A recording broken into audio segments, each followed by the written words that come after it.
कबर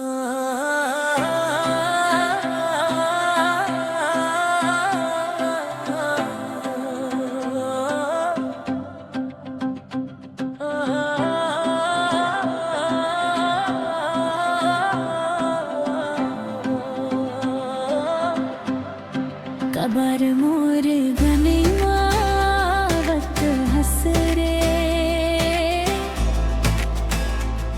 दिन भर मोला देखत रहे खसरे। तोर गली में घूमत रहे थो दिन भर, तोला देखे पर मोर दिल करे बेकरार। नजर मिल जाते ते मुस्कान आ जाते, माया के चक्कर माँ हो गे हवला चार। तो गले माव गली मावत हसरे, का बात है मोर नाम जपत से दिन रात रे। चोरी चोरी देख हस मोला हर बखत, कहाले सीख के आए हसे तथा बात। सुबह ले सांझ तक तोर राह देखत हो, मोबाइल में फोटो तोर देख देख हंसत हो। दोस्त बन कही थे पागल हो गे हंस, तोर माया माँ डूब गे हम अब बप खस। चूड़ी के छन छन कान माँ बाज थे, तोर नाव सुन के दिल मोर गुनगुना थे। ते हंस सबे बेत दिन बन जाते, तोर बिना सब कुछ सुनना लगते। देखत हव तोला रोज गली के मोड़ माँ, चुपचाप खड़े रहे तिस मोला देखे जोड़ माँ। अबरे का माया कर थस मोर से, सच सच बता दे अब मोर से। तो आँखी माँ दिखते सच्चा प्यार, झूठ नहीं लागे मोला तेरे बात। अगर दिल चाहत मोला ते बता दे, आज कर दे जहाँ रे।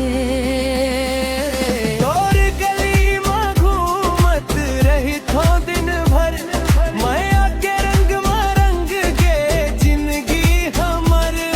अब तोर संग जिए बर मन तरस थे, हाँ बन जा मोर जिंदगी के सफर। साइकिल ले आथो कभू पैदल जाथो, बस एक झलक भर सब कुछ भूला थो। रात भर सपना तोला देखथो, माया के गाना दिल माँ गुनगुनाथो। तोर बिना जिंदगी अधूरा लगते, हर खुशी मोला फीका लगते। एक बार कह दे हाँ मोर से, जिंदगी भर साथ निभाऊं सच्चे से। जब समझ माए से तोर एक ही होल, सच्चा है कर थो मैं घलो ख्याल। तोर माया माँ खोगे हव धीरे धीरे, अब ते बन गे मोर हर एक खाबो।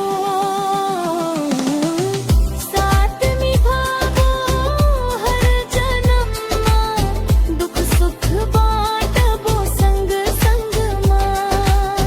हाथ पकड़ में चलबो अब, कभू नहीं छोड़बो बीच रास्ता माँ। तोर बिना सुनना लागे मोर संसार, दिल के हर धड़कन माँ सगे हंसत मन। अब तोर नाम ले ही जीवो मैं।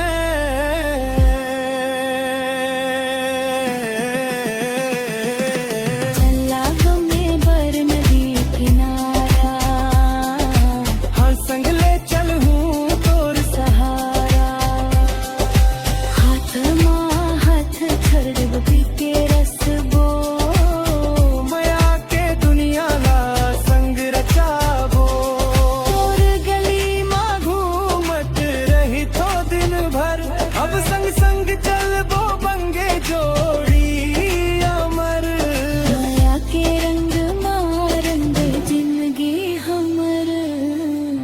कभू नहीं हो वो जुदा हम एक दूजर